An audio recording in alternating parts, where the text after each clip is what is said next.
Bienvenidos hermanos, hermanas, a un estudio más de la palabra del Señor. Les saluda su hermana Lolín Ramírez de la Iglesia Cristiana Hispana, Discípulos de Cristo, en la ciudad de Castleberry, Florida, cuyo pastor lo es el reverendo Héctor Santiago. En el mes de diciembre estaremos estudiando la cuarta unidad en la revista El Discípulo, titulada El Nacimiento Prometido. En estas 4 lecciones veremos la conexión entre la historia de Israel y su cumplimiento en el advenimiento de Jesús. También estudiaremos cómo se relaciona con nuestra iglesia, nuestra fe y nuestra propia historia, en la cual Dios ha estado actuando, y comprenderemos que ni la historia de Israel ni la nuestra son puras, pero que a pesar de ello Dios nos llama y nos usa. En estas lecciones comenzaremos estudiando la historia del nacimiento de uno de los antepasados de Jesús. Luego estudiaremos la profecía de Isaías sobre la señal que sería dada, juntamente con el pasaje de la Anunciación a María. Estudiaremos el significado de la celebración de la Navidad y concluiremos con una mirada a una historia que nosotros conocemos muy bien, y es la llegada de los sabios de Oriente a Belén, o como nos referimos nosotros comúnmente, a los 3 Reyes Magos. Y veremos cuánto más rica nos resulta y cuánto más nos reta al estudiarla. En la lección que nos ocupa en el día de hoy estudiaremos 2 pasajes bíblicos. Uno en el Antiguo Testamento y otro en el Nuevo. Si usted tiene su Biblia o su revista, puede buscar en el libro de Ruth, el capítulo 4, los versos 13 al 17. Y en el Nuevo Testamento, el libro del Evangelio según San Mateo, capítulo 1, los versos del 1 al 6. Esos son los 2 pasajes que estaremos estudiando en el día de hoy. Al examinar estos 2 pasajes, nuestra meta es mostrar la conexión entre la historia de Israel y su cumplimiento en el advenimiento de Jesús. De la historia de Ruth se desprenden varios temas. Uno de ellos es el de la opresión de la mujer. Otro es el valor de la solidaridad. Y otro es la reivindicación divina. En la genealogía de Mateo vemos 2 cosas: la conexión entre Israel y el Evangelio, y el papel de las mujeres en el trasfondo de Jesús. La historia de Ruth y Noemí es sobre todo una historia del triunfo del amor y la lealtad entre 2 mujeres, y de cómo Dios las reivindicó.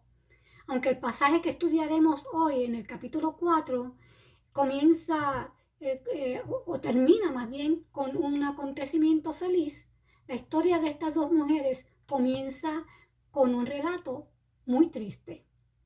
En el capítulo 1 se nos relata que un hombre de Belén llamado Elimelech toma la decisión de emigrar con su esposa Noemí, cuyo nombre significa dulzura o dulce, y sus 2 hijos, a una ciudad pagana llamada Moab, y lo hace debido al hambre que hay en su tierra. Y los moabitas es un país pagano, una ciudad pagana. Eran descendientes de Lot, pero adoraban al dios Chemos, cuyo nombre significa destructor o dios pez. Allí se establecieron ellos, entre esa gente pagana, y se casan con 2 mujeres moabitas, los hijos de ellos. Pasado el tiempo, tanto Elimelech como sus 2 hijos mueren, dejando a estas 3 mujeres solas, viudas. Así que Noemí se entera de que ahora en Belén ha pasado la hambruna y piensa que es tiempo de regresar. Así que se reúne con sus nueras y les pide que regrese cada una a su respectiva familia, pues ella ha decidido regresar a Belén. Al principio, ninguna de las dos quiere dejarla sola. Las dos quieren acompañarla. Pero ella insiste y una de ellas decide quedarse, mientras que Ruth insiste y no hay manera de separarse de su suegra. Ella le dice, no me ruegues que te deje, porque no te voy a dejar. Donde quiera que tú vayas, yo voy a ir contigo. Y tu pueblo será mi pueblo, y tu Dios será mi Dios. Ante esta reacción, Noemí no le queda de otra sino llevársela consigo. Al llegar a Belén, no es cosa fácil para Noemí. Ella llega triste y amargada, y de hecho, cuando la saludan, ella pide que no la llamen más por el nombre de Noemí, porque ahora ella se debe llamar Mara debido a su amargura. Pues es lo que siente debido a tantas pérdidas que ha sufrido. Ahora es cuestión de ellas dos sobrevivir.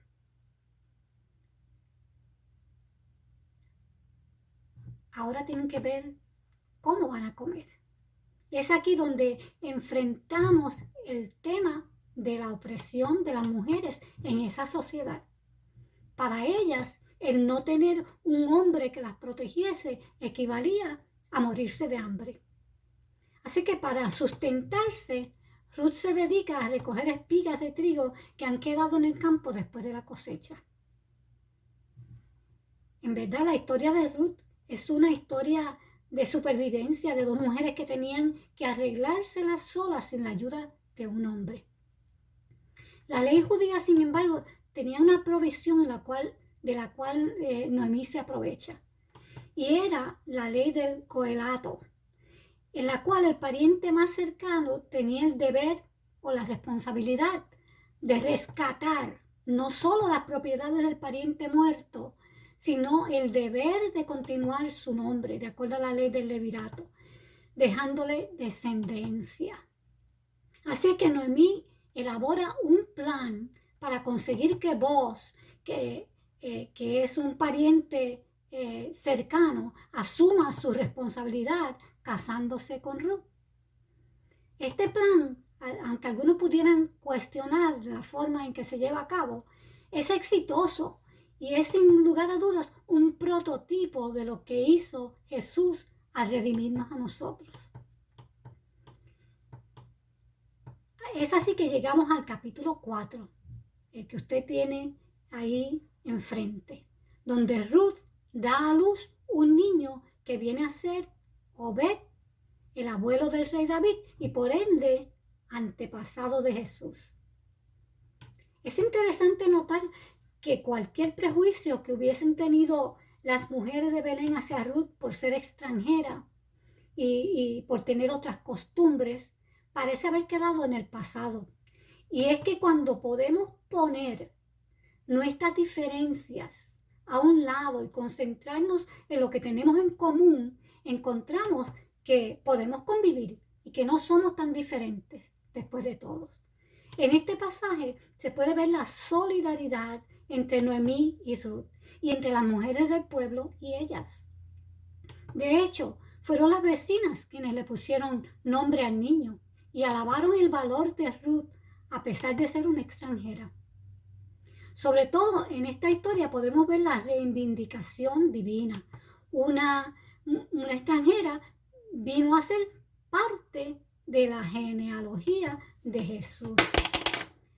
Al leer el pasaje de Mateo 1, del 1 al 6, cabe preguntarnos por qué empieza Mateo con la genealogía de Jesús.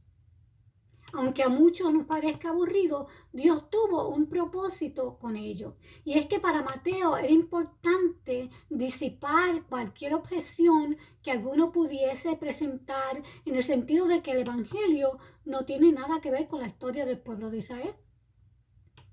Al contrario, dice Mateo, tiene mucho que ver. Y lo que se desea es mostrar la continuidad que hay entre el Evangelio de Jesús y las promesas dadas a Abraham y a su descendencia.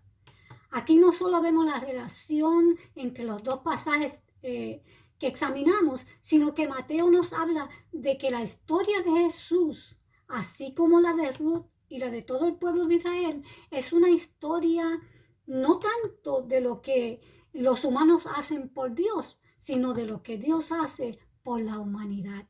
Es cierto que en la genealogía de Jesús se encuentran Abraham, Isaac y Jacob, pero también se encuentran Tamar, que fue una víctima de incesto, Rahab, que fue una prostituta, y la mujer de Urías, la madre de Salomón, quien fue víctima del deseo sexual y el desenfreno del rey David. ¿Cómo se relacionan los dos pasajes que hemos leído? En dos maneras. Primero, se nos muestra el lugar central que ocupan las mujeres en la historia de la salvación y de la humanidad. Y en segundo lugar, porque podemos ver que Jesús, quien no vino a llamar justos, sino pecadores al arrepentimiento, tampoco podía reclamar el venir de una ascendencia totalmente pura en cuanto a la humanidad se refiere. Pero más allá de todo esto, vemos tanto en las enseñanzas como en la obra de Jesús, el de la reivindicación de los oprimidos y marginados, como lo fue la historia de Noemí y Ruth. Y el deseo y el poder de Dios para usar pecadores como el rey David, como tú y como yo, para llevar a cabo sus propósitos de redención. La salvación que Jesús brinda se extiende hacia todas las razas, independientemente de su color, su cultura, su abolengo, etc. Entonces, al finalizar nuestro estudio, podemos concluir lo siguiente: que Dios estaba preparando la venida de Jesús a través de la historia de Israel y de la humanidad. Que en la historia de Ruth y Noemí vemos cómo, a pesar de ser mujeres marginadas, fueron solidarias y fueron reivindicadas, llegando a Ruth a ser la bisabuela de David.